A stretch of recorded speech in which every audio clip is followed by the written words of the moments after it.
ముఖ్యమంత్రి జగన్మోహన్ రెడ్డి గారు మనకు ఉన్నాడు కాబట్టి మనం స్కూల్స్ కానీ హాస్పిటల్స్ కానీ అలాగే రోడ్లు కానీ కాలేజీలు కానీ టెంపుల్స్ కానీ అలాగే పార్కులు కానీ అలాగే ఎలక్ట్రిక్ క్రిమినేషన్స్ కానీ ఇలా చెప్పుకుంటూ పోతే ఎన్నో చేసుకోగలిగాము అంటే జగన్మోహన్ రెడ్డి గారి ఆశీర్వాదంతో. మళ్లీ జగనన్నని మనం ముఖ్యమంత్రిని చేసుకోగలిగితేనే మన ప్రాంతాన్ని మళ్లీ మనం అభివృద్ధి చేసుకోగలం. ఎందుకంటే ఈ 2 సంవత్సరాల్లో ఒక్క చిన్న అభివృద్ధి కానీ ఈ నగిరి నియోజకవర్గంలో జరిగిందని మీ గుండెల మీద చేసుకొని మీరు ఆలోచించండి. ఎందుకంటే మీరు 5 మండలాలు 2 మున్సిపాలిటీ నుంచి వచ్చారు. ప్రతిరోజు ప్రజల్లో ఉన్నారు. ప్రజలు ఏమనుకుంటున్నారో మీకు తెలుసు. సో ఈ రోజు చెప్పిన సూపర్ 6 చేశారా? కళ్ళార్పకుండా సూపర్ 6 సూపర్ హిట్ అంటారు. ఆ సూపర్ 6 లో ఉన్న మెయిన్ ఏమున్నాయా? నిరుద్యోగులకి ఉద్యోగం ఇస్తాం లేదా నిరుద్యోగ భృతి ఇస్తామన్నారు. 2 ఇచ్చారా? ఇవ్వలేదు. మరి సూపర్ హిట్ ఎలా అయింది? ఇంట్లో 18 ఏళ్లు నిండిన ప్రతి ఆడపిల్లకి ఎంతమంది ఉంటే అంతమందికి శ్రీనిధి 1500 ఇస్తామని చెప్పారు. ఒకరికైనా ఇచ్చారా? మరి ఎలా సూపర్ 6 సూపర్ హిట్ అయిందో ఒకసారి చెప్పండి. రైతులకి 20,000 ఇస్తాను అన్నాడు. మొదటి సంవత్సరం పంగనామాలు పెట్టాడు. 2వ సంవత్సరం అరకొర ఇచ్చారు. అలాగే అమ్మఒడి జగన్మోహన్ రెడ్డి గారు ఇచ్చేదేంటి? నేను 2 ఉంటే 30, 3 ఉంటే 45, 4 ఉంటే ఇంత ఇస్తాను అన్నాడు. మొదటి సంవత్సరం పంగనామాలు పెట్టాడు. 2వ సంవత్సరం కొందరికి 10,000, కొందరికి 8,000, కొందరికి 12,000.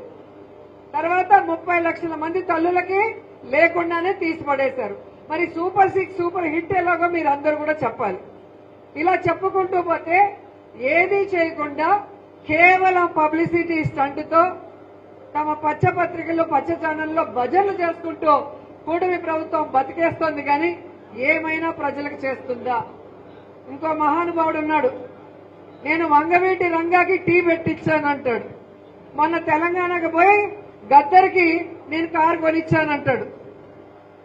మన వాలంటీర్లు అడుగుతున్నారు, అవి మీరు చేశారో లేదో దేవుడు ఎరగన్నా, మాకు 5,000 ఉంటే 10,000 చేస్తామన్నావు, ఈ రోజు ఉన్న ఉద్యోగాన్ని ఊడబెరికేసావు కదన్నా, మా జీవితాలు కాపాడని అడిగితే దానికి సమాధానం లేదు.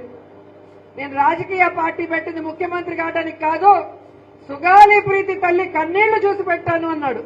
ఈ రోజు అదే సుగాలి ప్రీతి తల్లికి అపాయింట్మెంట్ కూడా ఇవ్వకుండా తాను డిప్యూటీ సీఎం అవ్వడానికి ఆ అమ్మాయి చావును ఉపయోగించుకున్న పవన్ కళ్యాణ్ ఈ రోజు అధికారంలో ఉండి కేంద్రంలో పొత్తుతో ఉండి కూడా ఆ అమ్మాయికి న్యాయం చేయకపోవటం అనేది అందరూ కూడా గమనిస్తున్నారు.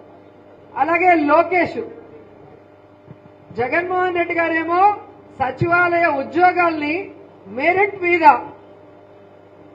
ఎటువంటి తప్పుల తడకలు జరగకుండా చక్కగా నిర్వహించి ఉద్యోగాలు ఇస్తే 15,000 ఉద్యోగాల్ని కూడా పేపర్ లీక్ కూడా కాకుండా చేయలేకపోయాడు.